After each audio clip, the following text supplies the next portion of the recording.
I don't go to therapy to find out if I'm a freak. I go and I find the one and only answer every week. And when I talk about therapy, I know what people think, that it only makes you selfish and in love with your shrink. But oh, how I loved everybody else when I finally got to talk so much about myself.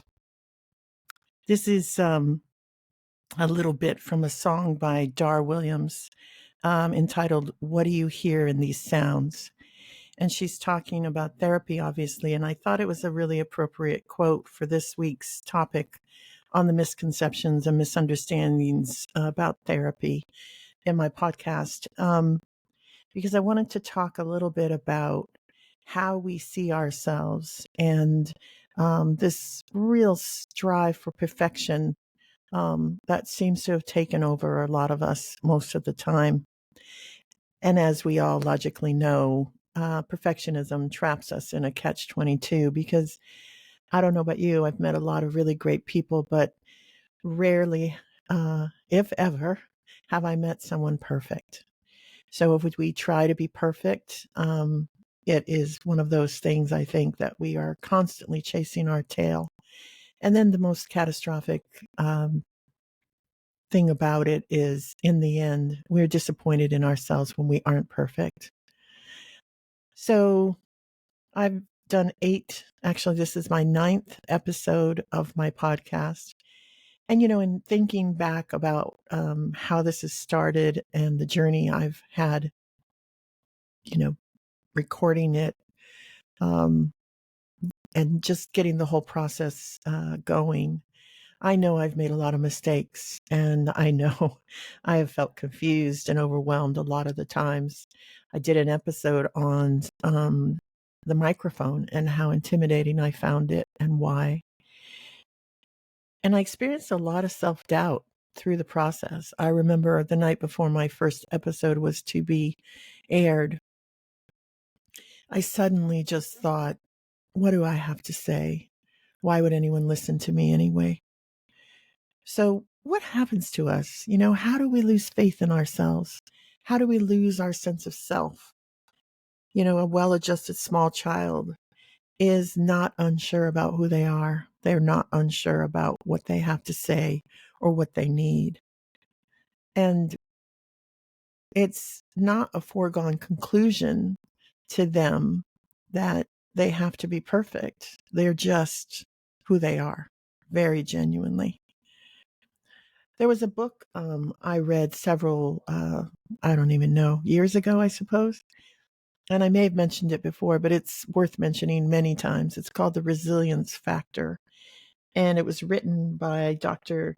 Karen Reifik and Andrew Chate. And the resilience factor did a lot of things for me, but one of the things it did is it mapped out very clearly what they call thinking traps and the way in which we think about things.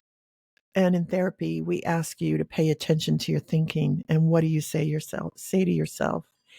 So the thinking traps really spoke to me because I thought it really clarified quite clearly for all of us um, some of the patterns in the way in which we talk to ourselves.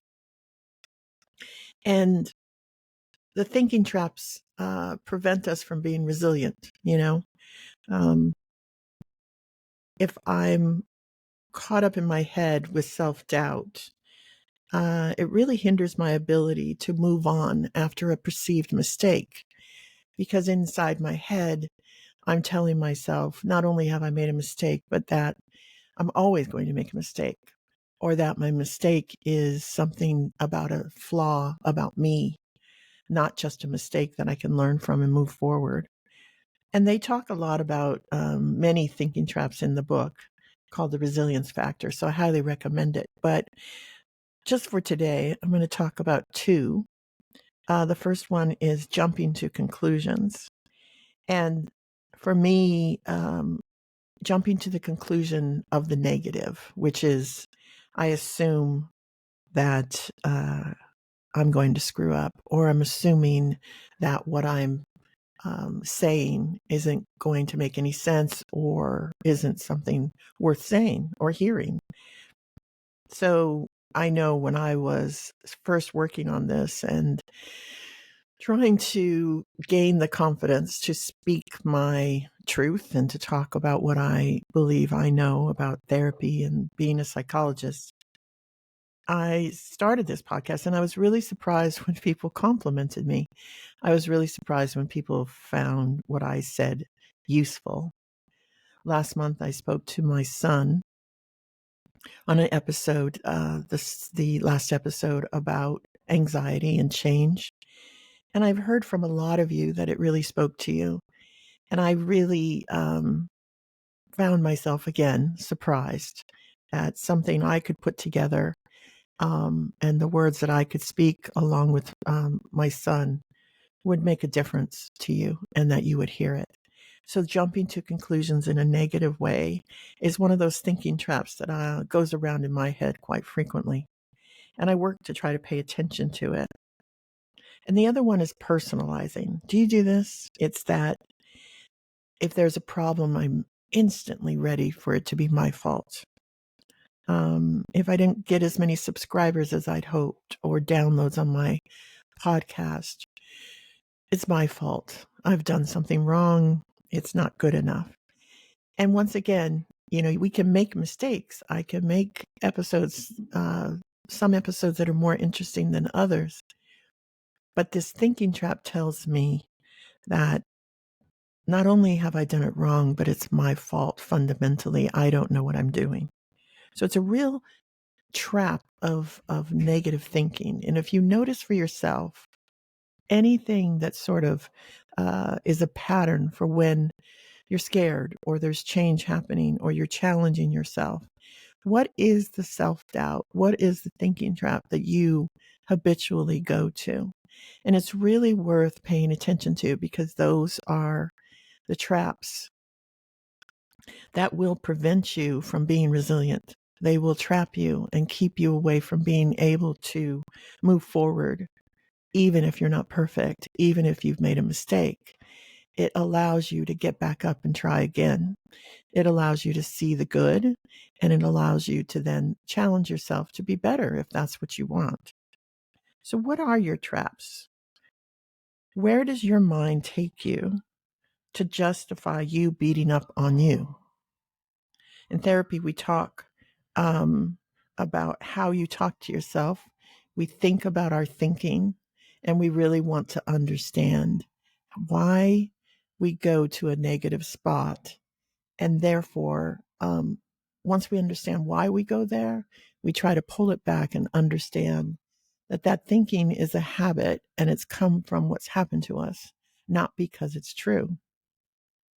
So as I've been thinking about these podcasts and thinking about perfectionism and how to do a perfect podcast, I've realized that actually my success in this arena come from me not striving to be perfect, but from actually letting go of that idea, letting go of what I thought a podcast host was supposed to sound like, be like, what was perfect. I probably still am in the process of trying to accept what is and not make it something that I assume it should be.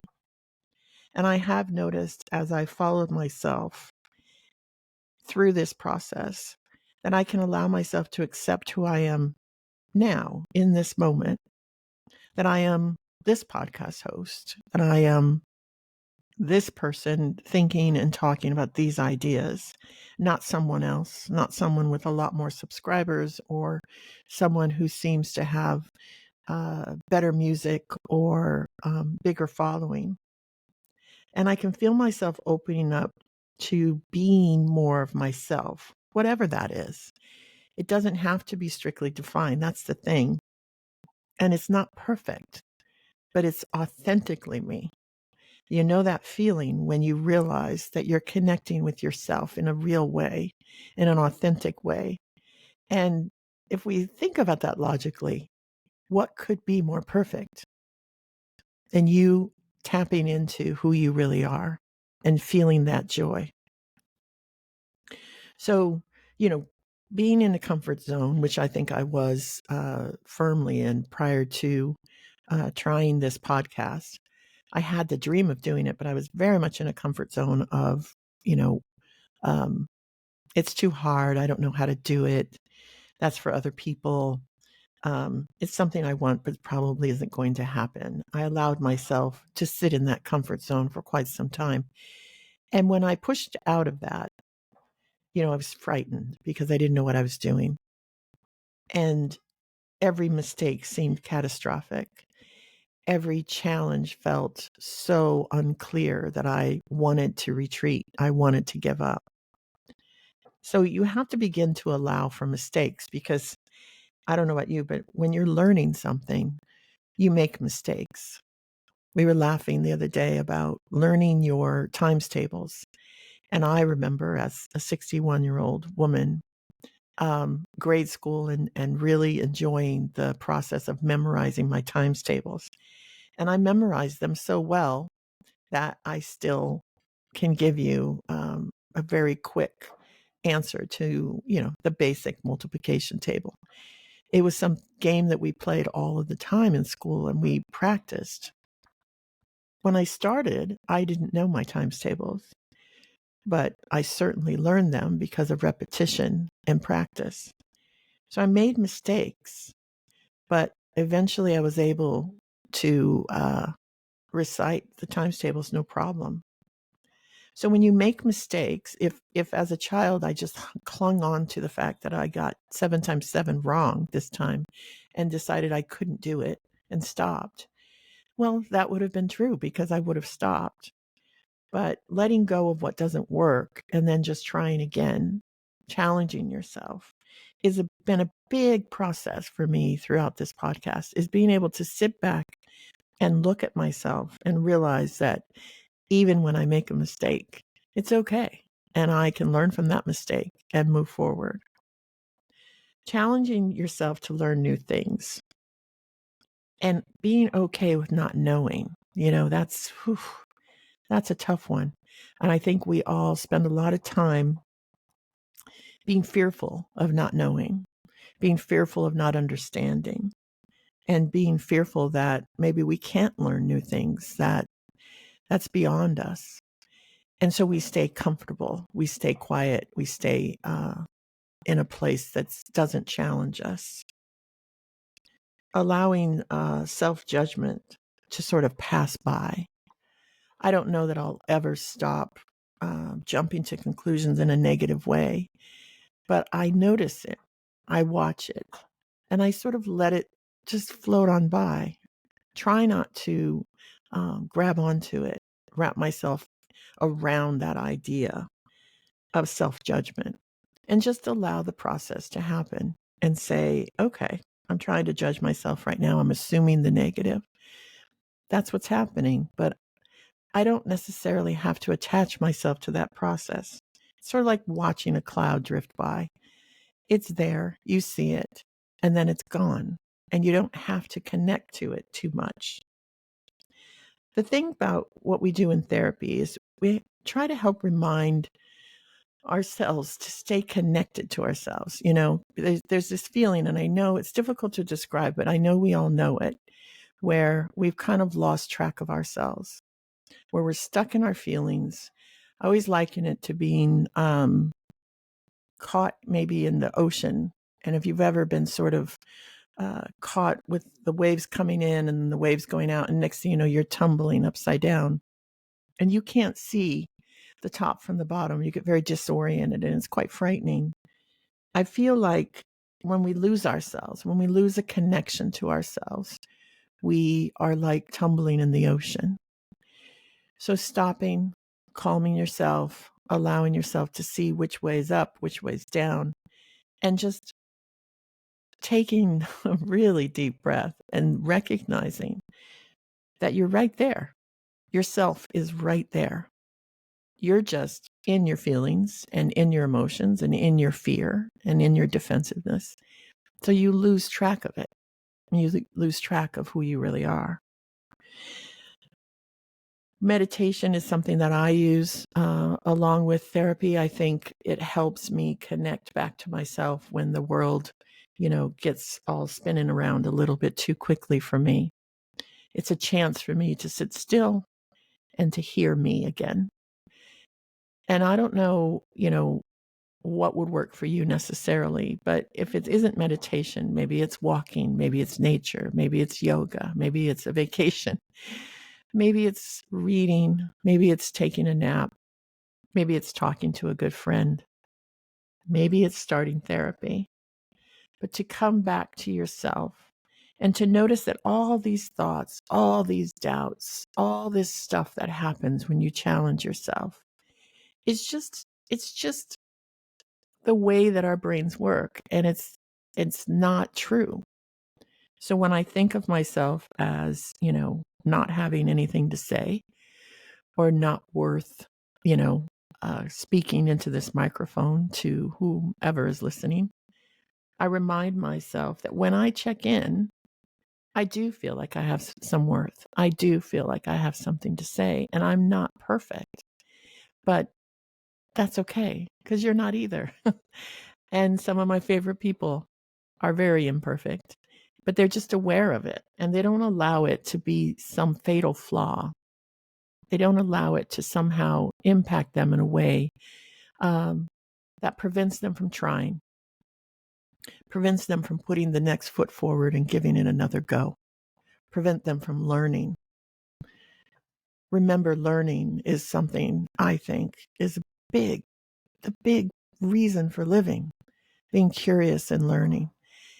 But when you start to learn, of course, during that period, you don't know. And so beating yourself up for not knowing or beating yourself up for making mistakes, it's actually will prevent you from trying, will prevent you from getting up and trying again for sure, too. So as